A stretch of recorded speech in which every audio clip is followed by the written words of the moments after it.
Welcome back to the deep dive. We are really happy you are here with us today. Yes, we are. Welcome, everyone. Whether you are listening on your way to work or maybe you are just washing the dishes at home, we are glad to be part of your day. And today is actually going to be a little bit different. Yeah, It is going to be very special because usually on this show, we talk about really big, complex ideas. right. We look at difficult things like technology or history. But today, our mission is different. Our sources today are all about one thing: simplicity. Exactly. We are looking at a guide for beginners. We are looking at how to speak English simply, clearly, and confidently. Mhm. Specifically, we are going to look at one major topic today, talking about your job. Which is such an important topic. I mean, think about it. When you meet new people, what is the first thing they ask you after your name? Right, they ask about your life. Yeah, they ask about your job. It happens every single day. It really does. It is the universal icebreaker. But looking at our style guide here, the tone today is warm. It is supportive. So if you are listening right now and you feel nervous about speaking English, please relax. Yeah, don't worry at all. Today is about no pressure. That is what our source explicitly says. We want you to feel safe. Absolutely. Learning a language can be scary. It can feel like a test sometimes. But today is not a test. It is easy. I really love that approach. It is easy. So here is our promise to you for this deep dive. Okay? By the end of our time today, you will be able to answer questions about your job. Yes. You will know what to say, and you will not need a dictionary. You will know how to say what you do. You will know how to say where you work. And you will know how to say if you like it. And we will use very simple sentences. Short words, one idea at a time. So, are you ready to get started? I am ready. Let's start. Okay, let's unpack this. We need to start with the building blocks, the words themselves. Right. Our vocabulary source highlights two very important words right at the beginning. They look similar, and sometimes people think they mean the same thing, but they are actually different.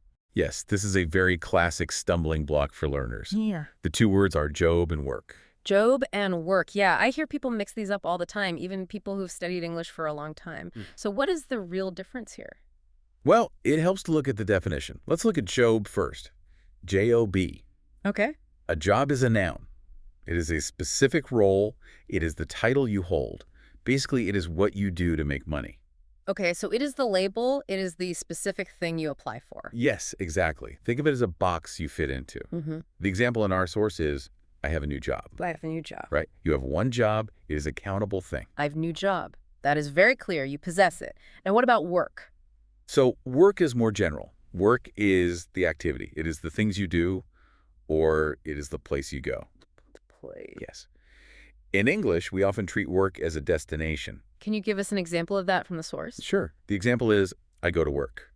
Notice that. You do not say, I go to job. Right. That sounds very wrong to a native speaker. You just say, I go to work. That is a really great tip. I go to work. It sounds much more natural. It does. Or you can use it as a verb, as an action, like I work every day. Okay. You cannot say I job every day. That does not make sense at all. So Job is the name of the position. Yeah. And work is the activity or the place. You got it. And here's a very interesting rule from our sources today. It is called the simplicity rule. Ooh, I like rules, especially simple ones. What does it say? It says, use short, common words. Do not use big, difficult words. Why is that? I feel like sometimes we think we need big words to sound smart, you know? Yeah, that is a trap. When you use big words, you create distance. When you use simple words, you create connection. Can you give me an example of a word we should avoid? Yes. Do not say occupation. That is too long. It sounds like you are filling out a police form. Right, it's very formal. Exactly. Just say job. Job! Nice and short. And do not say profession. That is also very formal. Just say work. That makes it so much easier to speak. We do not need to impress anyone. We just want to be understood. Exactly. Communication is about understanding. So let's practice those two simple sentences again. Good idea. I will say them slowly. I want you, the listener, to repeat them out loud. I will do it too. I have a new job. I have a new job. I go to work. I go to work. Perfect. See? It is easy. You are already mastering the basics. It is easy. Okay, moving on. We have the basic words now. Now we need to handle the big question. Ah, the big question. This is the question everyone asks at a party or at dinner or when you meet someone new. The question is, what do you do? What do you do? It means simply, what is your job? It is funny, right? We don't ask, what is your job title? We just say, what do you do? It implies that your action defines you. Yes, it is a very cultural thing in English-speaking countries. Mhm. And the answer structure is very, very simple. Our source gives us a strict formula. A formula helps a lot. What is it? The formula is, I am a wa, and then you say your job. I am a boy. Okay. We need some examples to fill in the blank. What does the vocabulary source give us? Let's look at a few common ones. The first one is teacher. Teacher. That is a very important job. A teacher is a person who helps students learn. So if I am a teacher, the sentence is, I am a teacher. Yes. Simple. Here's another one. Doctor. Doctor. A doctor is a person who helps sick people. I am a doctor. Very good. Now here's a special pronunciation tip from our expert source. This is a pro tip to make you sound like a native speaker. Oh, I definitely want to sound natural. What is the tip? To sound natural, we change the words a little bit when we speak. We use contractions. Contractions. That means squishing two words together, right? Yes. Instead of saying I am, which sounds very stiff and robotic, we often say I'm. It is faster. It is smoother. It has a nice rhythm. I'm a teacher. I'm a doctor. That sounds much more like a real conversation. I'm a teacher. Yeah, it flows better.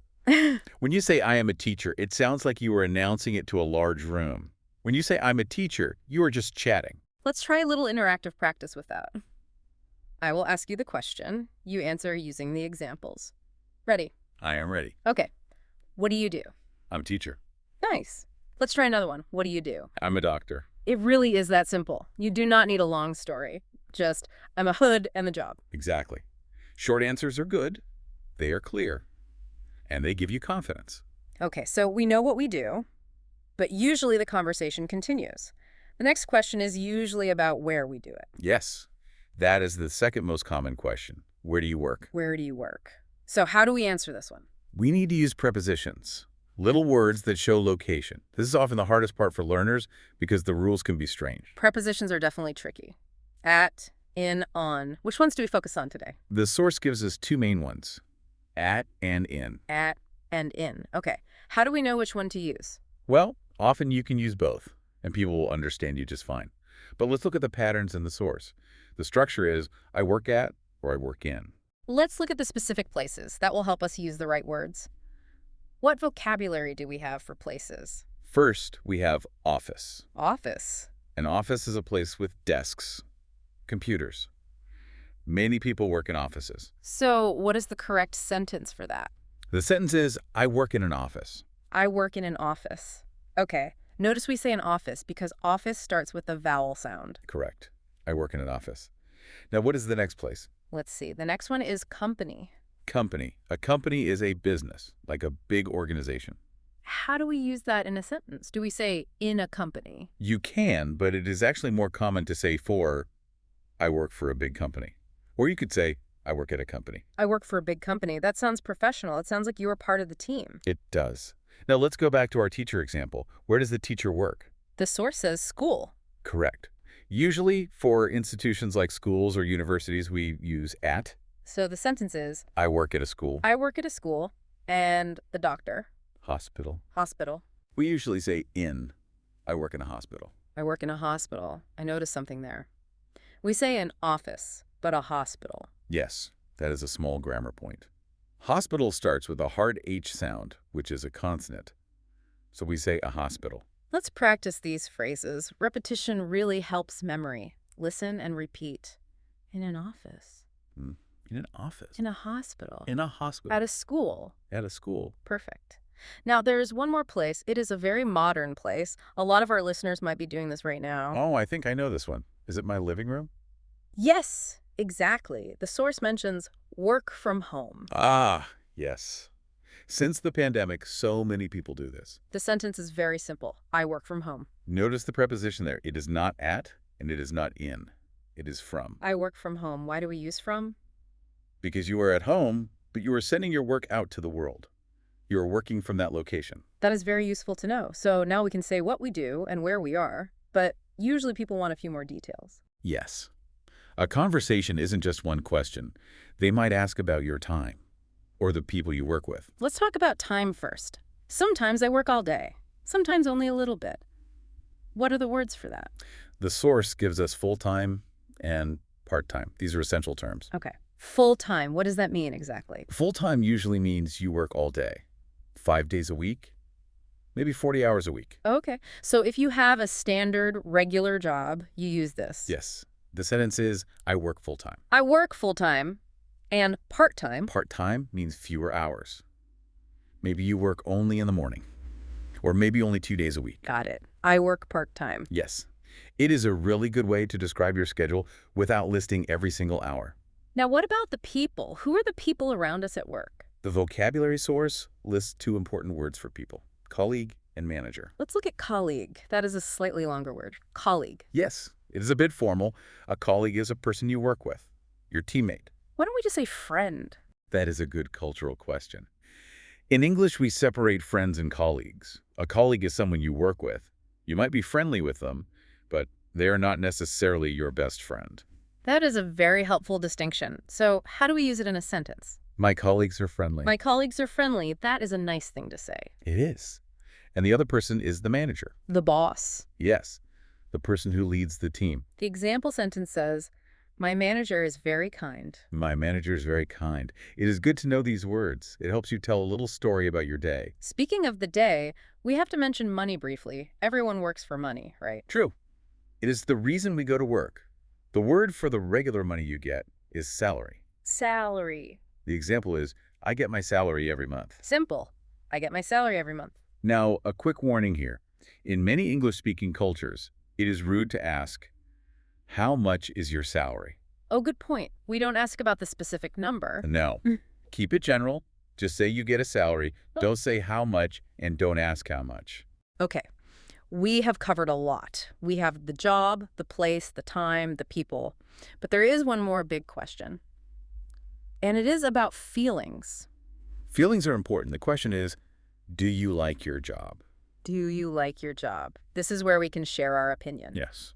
And for beginners, we want to stay positive and keep it simple.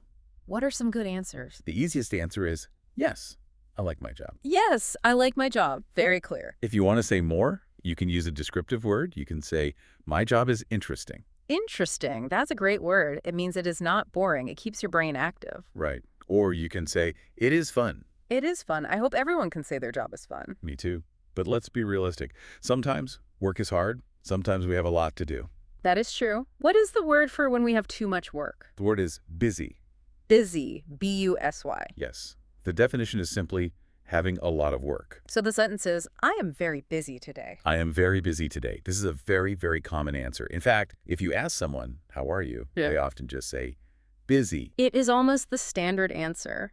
Busy, busy, busy. It is a useful word. It explains why you might look tired. And you know, our source has a little joke here. It says we can use light humor when we talk about work. Yes.